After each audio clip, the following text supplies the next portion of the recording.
welcome back. What I am going to do in this video is I'm going to do another silver inlay. I'm going to do it on soft curly maple.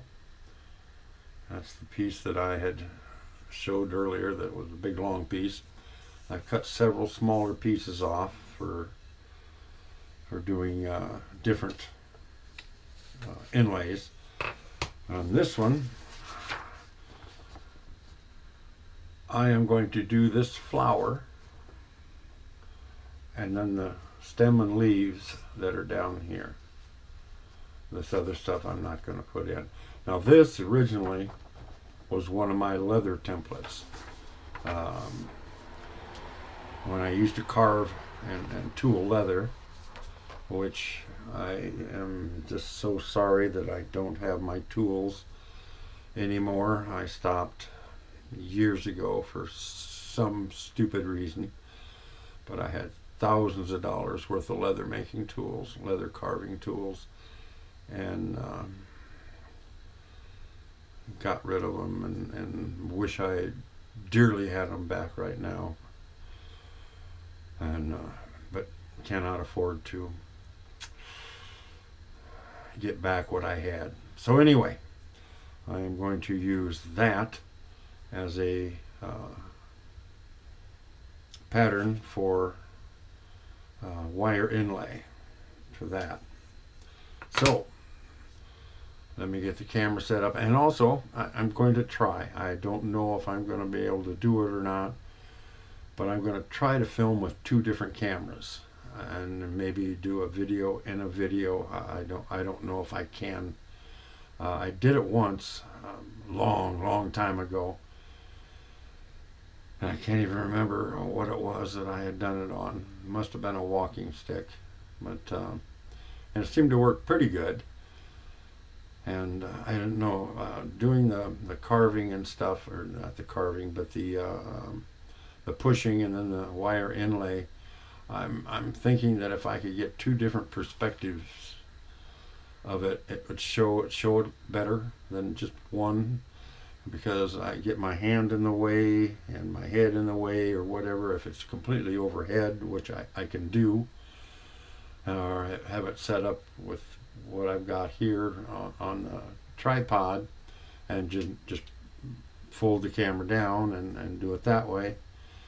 So I'm going to try to get in on a different angle with my Kodak, and I use a GoPro for this. And well, enough of that babbling. Let me get things set up to do the tracing, and we'll get right back at you.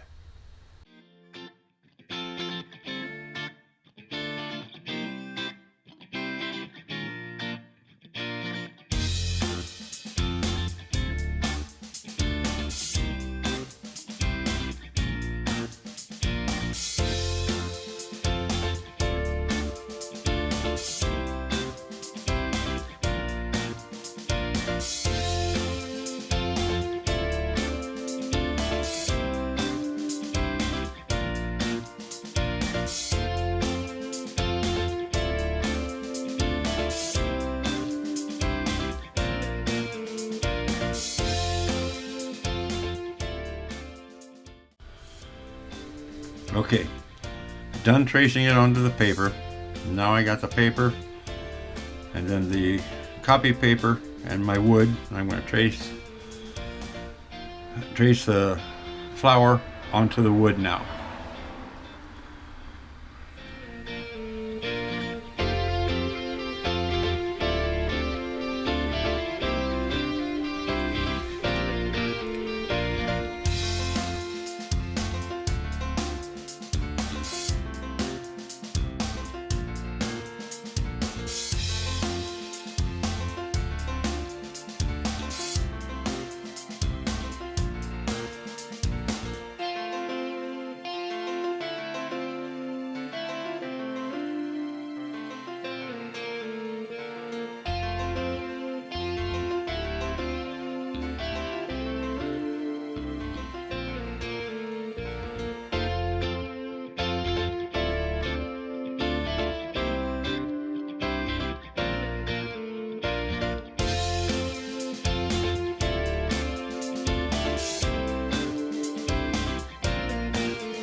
Okay, let's see what we got.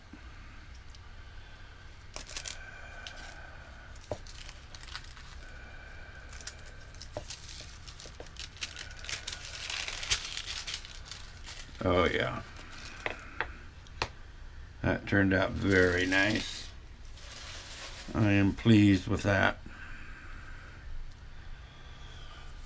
Okay, let me get the camera back up. All right, as you've seen, did get a good tracing. Now I'm gonna point some things out for you. Get my eyes back on here so I can see what I'm saying. Okay, this can be a little trickier than what I've done before, because wherever something like this one comes down and meets this one, that means that this one has to be in first so you can butt it up against it. Same way, this one has to be in before this one goes in, and so on. And then down here, I hope I didn't just get that out of your way. This one has to be in before this one goes in, because this one here is like it lays behind it. And then this one has to go in before this, and so forth. I mean, it's, you know, this has to go in before these two can butt up against it. It's just, I hope you could see that. I hope you could see that. I probably should have just put it down here and showed you, but next time I'll do that. It's just going to be one of them things where I have to be, and you have to be, if you're going to do this like this, just cognizant of where each piece is going to go. I learned that the hard way.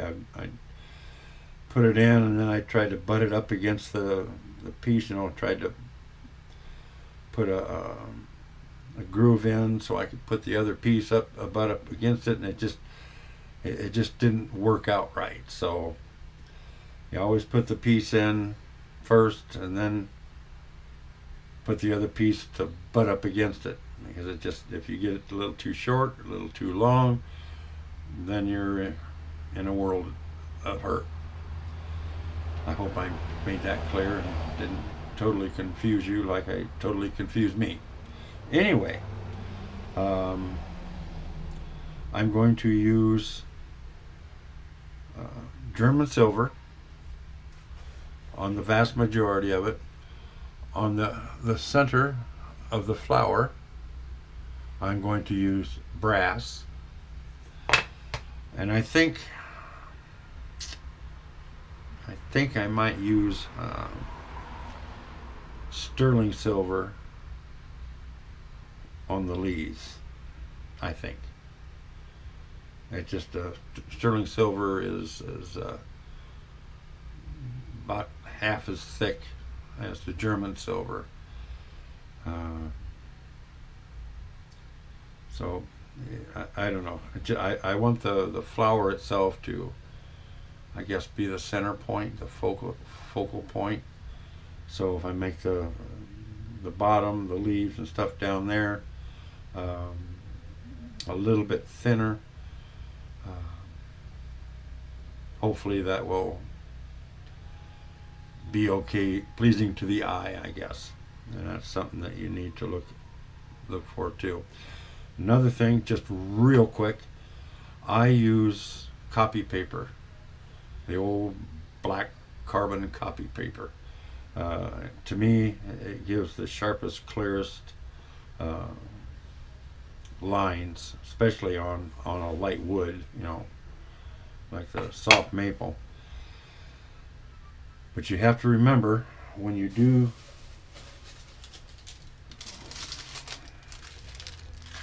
get that, you need to wipe the carbon, a lot of the carbon off. I take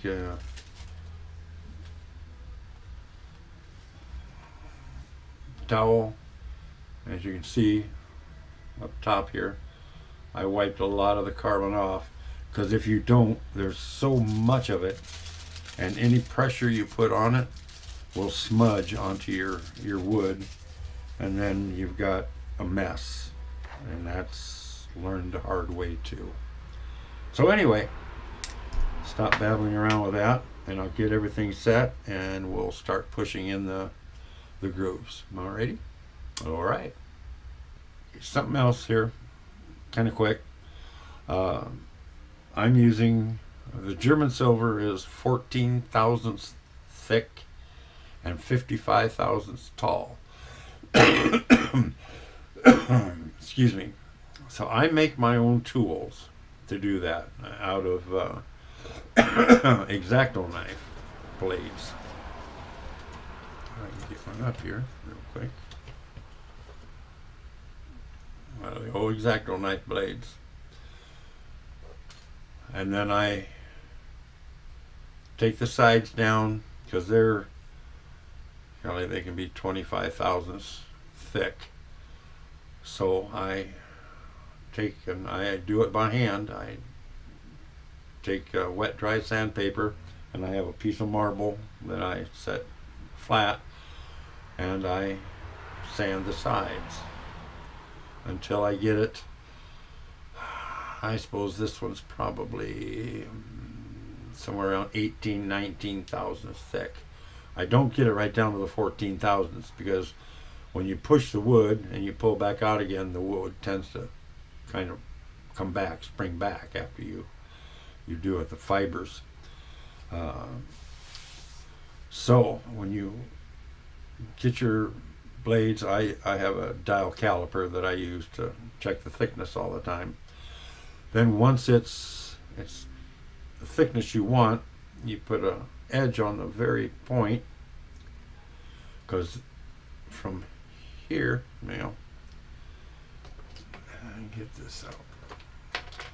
The only thing I put in is from here up, just this little point. That's all that goes into the wood. So, but you want everything really smooth. If you do any carving, you know how you get your carving knives and you get them just shiny and bright and super sharp. Well, I do the same thing with this. I have two strops, flesh and skin side, and I strop the sides, and then I strop the angle on the points, because the smoother and the sharper you keep it, the easier it is to push it into the wood. And with my wrists so bad, that is just a godsend to do the real sharp. Plus, the silver I was using first, the pure silver, was 14 thousandths thick and 3/32 tall.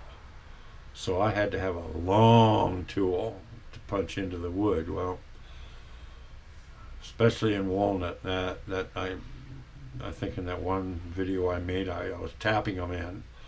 And then I found this where it's only 55 thousandths tall. So boy, that's so much easier. So anyway, let me get away from that. I'll get the camera set down and we'll get to pushing. Now, I will push a line in, especially the ones that are the major ones that the other ones butt up, and then I will put silver in that, then push the line that goes up to the silver, and then put that piece of silver in. So it's do as you go for me anyway. I've watched other guys and they push the whole thing and then they put the silver in, and I haven't been able to do that, mainly because I can't do it all at one time with my wrists. They do get sore even doing this, and if you push the whole thing in and you come back to it the next day to finish, those grooves have already started to heal up. The fibers are springing together. So I can't get the silver back in it. So I have to go over it again with the tool to push the fibers out of the way. So anyway, babbling on here. Let's get everything set. Get my magnifying hood on with the light, and we'll get cooking.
And remember, everyone, get your hiking stick, your walking stick, your cane, whatever you use, and get out there and do some walking, because nature is beautiful.